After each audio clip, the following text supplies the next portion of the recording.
Dobar dan i dobro došli u 604. emisiju Gore dole po Balkanu, Srbija koju volim. Još jedan jubilej i svaka naredna emisija je jubilej, jer smo rekli 600 nešto emisija, skuvali smo po ovim dobrim starim bakamicini da sveti beogradskim recepti. Nisu to makar kakvi, beogradski recepti, stari recepti, dobri recepti. Šta ćemo ovog puta da pravimo?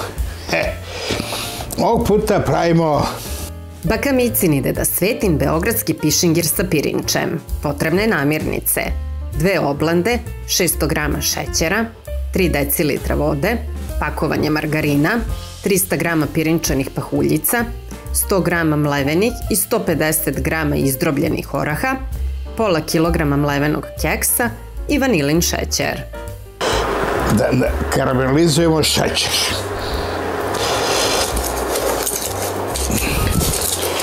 Dok čekamo da se šećer topi, da malo samenjemo orah. Ovdje imamo oko 250 g oraha. Da vidimo. Može ovako. I ovo dok kazate keks je gotovo. Dodat ćemo i 2 kese vanilin šećera. Evo tako. Da se još malo karamelizuje šećer. Dodajemo vodicu. I sad čekamo samo da se sad ovo sve lepo rastopi i onda ćemo, evo ga, dobili smo šerbet maltene. Istopio se šećer, još je neka grunjica ostala, mala, istopit će se i ona. Sad ćemo da dodamo unutra margarin da se istopi.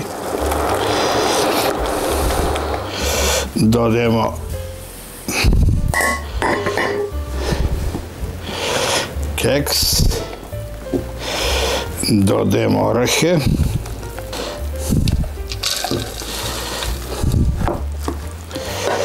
Tako.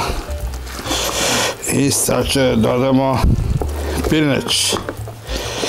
Evo ga. I sad ide pirinač unutra. Pirinač leti ko sa svih strana. Sve lepo mora se sjedini. Da bismo mogli da stavimo ostatak pirinički. Smuljali smo sve. Poraslo da je, vidi koliko poraslo. Sad ćemo i to. Vidimo da li ćemo stavimo 2 litre ili 1 kožu. Opala.